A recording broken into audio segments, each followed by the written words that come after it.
নমস্কার বন্ধুরা, আজকে আমি শোলা কচুর পাতুরি করব। সের জন্য কি কি উপকরণ লাগছে দেখুন। প্রথমে শোলা কচুটাকে গ্রেট করে নেব।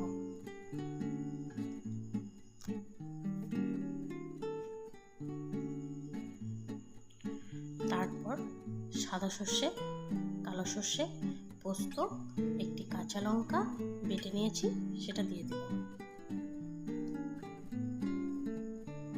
অল্প হলুদ দেব, অল্প লবণ দেব, গ্রেট করে রাখা বাদাম দেব, কুচনো একটি কাঁচা লঙ্কা দেব, অল্প সর্ষের তেল দিয়ে দেব, তারপর কালো জিরে দিয়ে দেব। সব উপকরণ একসঙ্গে মেখে নেব।